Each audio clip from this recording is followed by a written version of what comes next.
Ya, berikutnya kita akan di bagian terakhir dari materi ini itu nanti ada dua risk assessment tools, yaitu untuk periodontal disease atau penyakit periodontal dan untuk oral cancer. Ya, yang pertama ini kita bahas dulu tentang periodontal disease risk assessment tools. Nah, ini ada pentagram ya, 1 2 3 4 sorry ya, 1 2 3 4 5 6 hexagram, hexagon.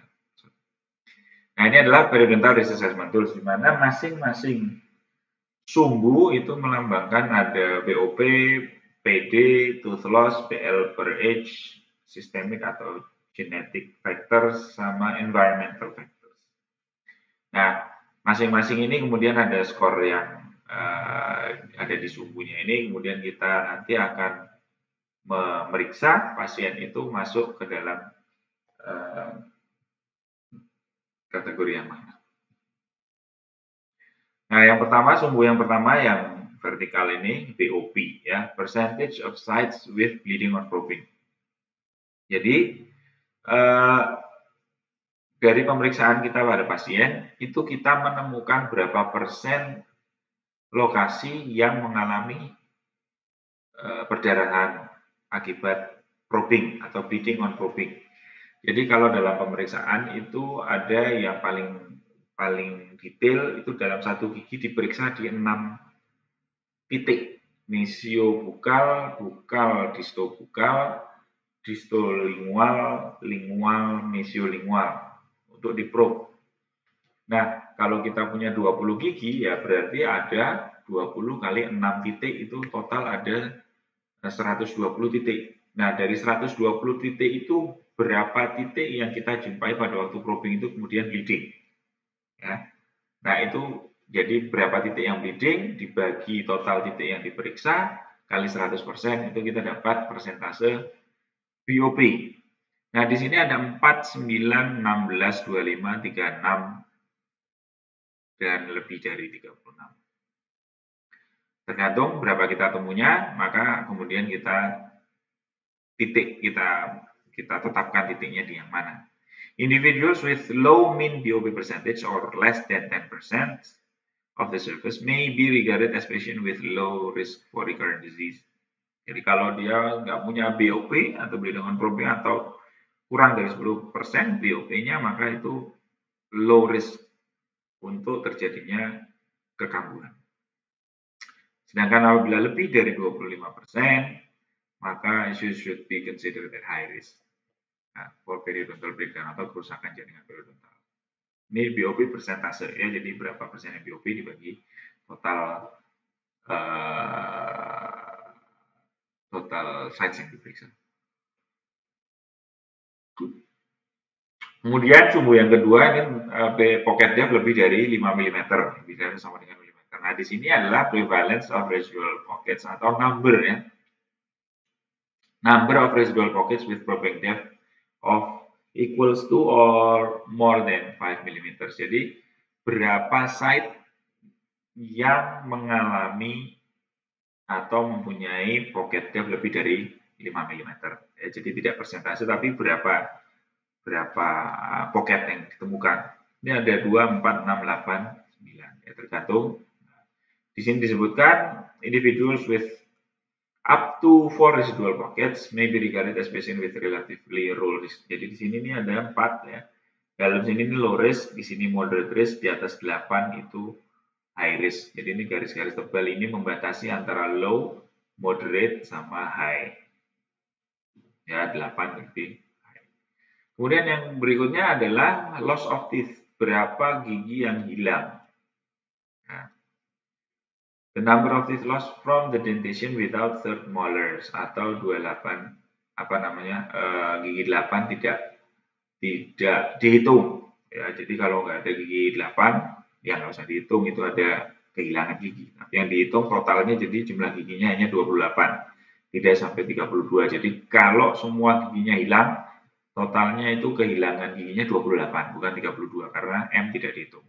M3 tidak dihitung. Ini sama, ada 2, 4, 6, 8, 10, 12. Nah, kemudian di sini batasnya 4 sama 8 juga ya, jumlah gigi yang hilang ya, tooth loss.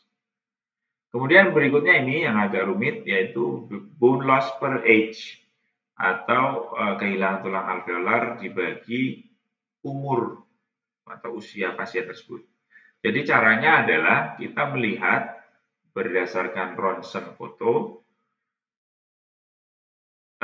gigi yang dicurigai punya kehilangan tulang alveolar yang paling parah. Nah, kemudian kita akan lihat kehilangan tulang alveolarnya itu perkiraan grossly estimated ya. Perkiraan itu berapa persen dari panjang akarnya. Dari panjang total akarnya. Jadi seumpamanya nih akarnya ada panjangnya 3 cm, kemudian tulangnya ternyata sudah tidak menopang sampai 50% ya. Sampai 1,5 cm. Wah, ini berarti 50%. Atau tulangnya menopang sampai 1 cm ini tadi 2 cm ini 1,5 gitu. Oh, berarti masih 75%. Bone loss-nya 25%. Yang ini bone loss-nya ya. Nah, kemudian persentasenya itu dibagi dengan usia. Jadi seumpamanya saya usia 40 ya, kemudian di rongga mulut saya ini ada satu gigi yang itu begitu di ronsen ternyata bone loss-nya itu sudah 50%. Maka saya adalah 50 per 40. Per 4 itu berarti 1,25. Nah, itu berarti kalau saya mengalami seperti itu saya masuk risiko tinggi di sini ya, di sini, titik sini.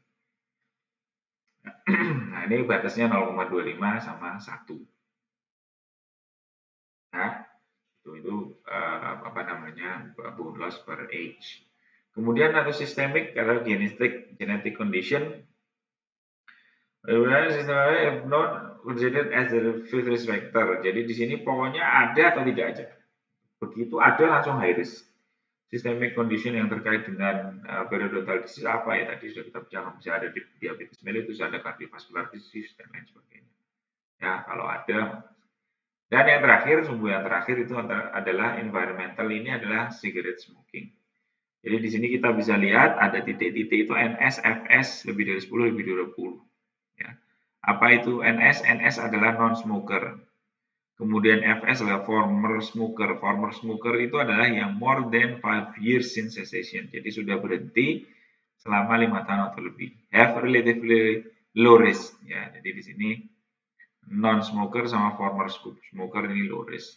Tapi kalau HS atau heavy smokers, defined by smoking more than 1 pack per day, itu pasti high risk.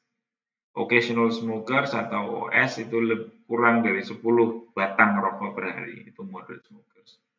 10 sampai 19 batang itu moderate risk. Ya, tapi ini bisa kita lihat di sini tergantung berapa kualitas yang kapasitas ya, kuantitas merokoknya. Jadi rokok itu disebut sebagai modifying factors, jelas dia mempengaruhi periodontal. Nah, bila kita sudah mendapatkan hasil pemeriksaan dari pasien kita, maka kita hubungkan titik-titiknya. Kalau dia semua ada di low risk, ya, tapi maksimal ada satu di moderate risk, maka dia masih bisa kita sebut sebagai low risk, ya, periodontal disease. Nah, hanya maksimal satu di moderate risk. Kemudian disebut sebagai moderate risk kalau dia paling enggak ada dua yang di wilayah moderate, ya, wilayah tengah ini ada dua, dan maksimal ada satu. Kalau ada satu di sini masih bisa, satu di high ini masih bisa dibilang low risk moderate risk andaikan yang lain ada di moderate risk di tengah. Dan dia kalau disebut sebagai high risk itu kalau paling enggak ada dua yang di high risk, dua sumbu yang di high risk. Nah, ini di sini disebutkan kalau walaupun kita ada dua sumbu yang di high risk, itu kita high risk, tapi high risknya itu karena BOP dan pocket depth, maka itu kita masih bisa optimis bahwa risiko kariesnya bisa, risiko periodontal disease-nya bisa dikurangi. Karena apa? Karena BOP dan pocket depth ini treatable atau bisa treatable itu bisa dirawat, bisa diperbaiki kondisinya. Tapi kalau kemudian itu sudah masuk ke bone loss per age, tooth loss, apalagi environment dan sistemik, itu kita akan lebih sulit untuk mengintervensinya, memperbaikinya, ya. Sehingga di sini kita bisa lihat bahwa dengan menggunakan periodontal risk assessment tools ini, kita bisa memprediksi apakah di kemudian hari pasien ini bisa recurrency tentang periodontal disease dan apakah mudah atau tidak untuk menyelesaikan permasalahan ya. Oke. Kemudian ini yang terakhir yaitu tentang oral cancer risk assessment tools. Jadi di sini risk assessment-nya adalah terkait dengan tahapan, ya. Jadi belum ada yang detail untuk oral cancer seperti apa, yang harus dinilai apa saja, tapi kita bisa lihat dari oral cancer itu ada stage 1 sampai 4 dan recurrency-nya. Jadi andaikan kita sudah menemukan kecurigaan, maka sesegera mungkin itu bisa diatasi, dicegah supaya tidak menjadi lebih parah. Ya, di sini ada stage 1 dari oral cancer itu kalau ada lesi atau tumor yang kurang dari 2 cm diameternya dan belum menyebar ke limfonodi. Ya, limfonodi itu adalah pabrik dari antibodi. Ya, kalau di situ dia belum pengaruh oleh tumor yang ditemukan, atau itu masih dalam stage 1. Kalau stage 2 itu the cancer is more than 2 cm, ya. Diameternya lebih dari 2 cm, tapi masih kurang dari 4 cm dan belum juga kena limfonodi daerah terdekat. Ya. Limfonodi ada banyak, kalau di mana-mana di di bagian tubuh kita limfonodi ada banyak. Yang paling dekat kalau di rongga mulut, kayak kanker rongga mulut, adalah di leher, pangkal leher, ya. Nah, untuk stage 1 masih kurang dari 2 cm, stage 2 sampai 4 cm besar ininya, diameter lesinya, tapi semua belum melibatkan limfonodi. Kalau untuk stage 3, ini beberapa fakta ini bisa, kalau ditemukan maka dia masuk dalam stage 3. Ya. Apakah kalau kansernya itu lebih dari 4 cm diameternya itu masuk stage 3. Kemudian bisa jadi lebih kecil dari 4 cm, tapi sudah ada melibatkan dari limfonodi dalam sisi yang sama dengan lesinya itu. Atau the lymph node that contains cancer measures no more than 3 cm, just over 1 inch. Atau limfonodinya sendiri sudah ada cancer, tapi tidak sampai 3 cm. Itu stage 3. Kalau stage 4, nah ini beberapa hal yang pasti sudah kalau ditemukan itu sudah stage 4, ya. Kalau kansernya itu has spread to tissues around the lip and oral cavity, jadi sudah menyebar di bibir dan rongga mulut dengan atau tanpa melibatkan limfonodi di situ. Atau cancer is at any size, besar atau kecil, tapi sudah menyebar sampai ke limfonodi on the neck as the cancer, dan menyebar sampai ke dua-duanya. Or to any lymph node that measures more than 6 cm, atau salah satu saja tapi besarnya lebih dari 6 cm. Atau metastasenya atau persebarannya itu sudah sampai ke bagian tubuh yang lain, tidak hanya di sekitar rongga mulut. Itu masuk sudah stage 4. Recurrent disease means that the cancer has come back, atau kembali lagi ke ambulan after it has been treated. It may come back in the lip and oral cavity or in other part of the body. Bisa juga tidak di oral cavity, tapi di bagian tubuh yang lain. Baik, itu yang bisa saya sampaikan pada materi ini dari semua. Jadi bagaimana kita mengenali faktor risiko dari karies, periodontal disease, dan oral cancer. Ini adalah penyakit utama dari penyakit gigi dan mulut. Dan dengan mengetahui faktor risikonya, maka kita bisa melakukan intervensi pencegahan yang paling tepat. Tentunya dibantu juga dengan assessment tools tadi, ya. Bisa karies risk assessment tools, periodontal risk assessment tools, dan cancer tadi berdasarkan stage-stage-nya. Ya, mudah-mudahan materi ini bisa berguna buat adik-adik semua dalam mempelajari mendalami lebih jauh tentang ilmu kedokteran gigi pencegahan. Terima kasih atas perhatiannya. Sehat selalu. Assalamualaikum warahmatullahi wabarakatuh.